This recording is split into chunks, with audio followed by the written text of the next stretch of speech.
அண்மை செய்தி, வங்கக்கடலில் நிலை கொண்டுள்ள ஆழ்ந்த காற்றழுத்த தாழ்வு மண்டலம் மணிக்கு 7 கிலோமீட்டர் வேகத்தில் நகர்வதாக வானிலை ஆய்வு மையம் தெரிவித்திருக்கிறது. கூடுதல் விவரங்களை செய்தியாளர் மாணிக்கம் வழங்க கேட்கலாம். மாணிக்கம், வணக்கம். விவரங்களை பதிவு பண்ணலாம்.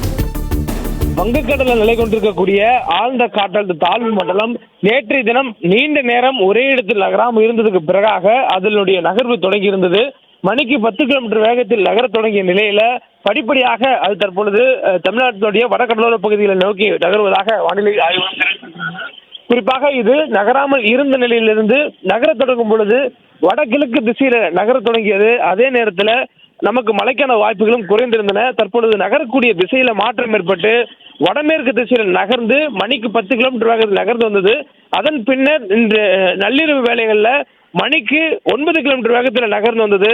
தற்பொழுது காலை 5:30 மணி நிலவரப்படி மணிக்கு 7 கிலோமீட்டர் வேகத்தில் வடமேற்கு திசையில தமிழகத்தின் வடகடலோர மாவட்டங்களை நோக்கி ஆழ்ந்த காற்றழுத்த தாழ்வு மண்டலம் நகர்ந்து வருவதாக இந்திய வானிலை ஆய்வு மையம் தகவல் வெளியிட்டிருக்கிறாங்க. மேலும் தற்போதைய சூழல்ல இது நாகப்பட்டினத்திற்கு கிழக்கு திசையில நிலை கொண்டிருப்பதாகவும் 310 கிலோமீட்டர் தொலைவில் நாகப்பட்டினத்துக்கு நேர் கிழக்கு திசையில் நிலை கொண்டிருப்பதாகவும், அதே நேரத்தில் புதுவைக்கு கிழக்கு தென்கிழக்கு திசையில 360 கிலோமீட்டர் தொலைவில் நிலை கொண்டிருப்பதாகவும், சென்னைக்கு தென்கிழக்கு திசையில 400 கிலோமீட்டர் தொலைவில் நிலை கொண்டிருப்பதாகவும் சொல்லப்பட்டிருக்கிறது. இது மேலும் தொடர்ந்து இந்த வடக்கு மேற்கு திசையில நகர்ந்து தமிழ்நாட்டினுடைய கடலோர பகுதியில் நெருங்கும் எனவும், புதுவையில அதோடைய மையப்பகுதி கரை கடப்பதற்கான வாய்ப்புகள் இருப்பதாகவும் சொல்லப்பட்டிருக்கிறது. அதாவது மாமல்லபுரத்துக்கும் காரைக்காலுக்கும் இடையே புதுவைக்கு அருகே இது கரையை கடக்கும் என்ற ஒரு தகவல் சொல்லப்பட்டிருக்கிறது. மேலும் நாளை காலை இது ஆழ்ந்த காற்றழுத்த தாழ்வு மண்டலமாக கரையை கடக்கக்கூடிய வாய்ப்பு இருப்பதாகவும் சொல்லப்பட்டிருக்கிறது. முன்பு இது வலுவிழந்து காற்றழுத்த தாழ்வு மண்டலமாக கரையை கடக்கும் என சொல்லப்பட்ட நிலையில தற்பொழுது இது ஆழ்ந்த காற்றழுத்த தாழ்வு மண்டலம் என்ற வலுவுடனே இது கரையை கடக்கக்கூடும் என்ற ஒரு புதிய தகவலை வானிலை ஆய்வு தெரிவித்திருக்கிறாங்க. இது முன்னதாக வலுவிழக்கக்கூடிய சூழலில் இருந்தது.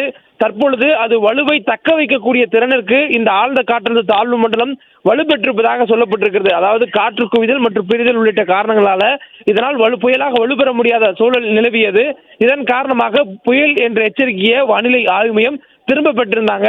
அதே நேரத்தில் இன்று மாலை வரைக்கு பிறகாக இது ஆழ்ந்த காற்றழுத்த தாழ்வு மண்டலம் என்ற நிலையிலிருந்து வலு குறைந்து காற்றழுத்த தாழ்வு மண்டலமாக நிலை கொள்ளும் என்று சொல்லப்பட்டிருந்த நிலையில தற்பொழுது அது ஆழ்ந்த காற்றழுத்த தாழ்வு மண்டலமாகவே தமிழ்நாட்டின் கடலோர பகுதியில் நோக்கி நெருங்கி வரும் எனவும் சொல்லப்பட்டிருக்கு. கரையை கடக்கக்கூடிய நேரத்திலையும் ஆழ்ந்த காற்றழுத்த தாழ்வு மண்டலம் என்ற வலுவுடனேயே கரையை கடக்கக்கூடிய வாய்ப்பு இருப்பதாக சொல்லப்பட்டிருக்கிறது.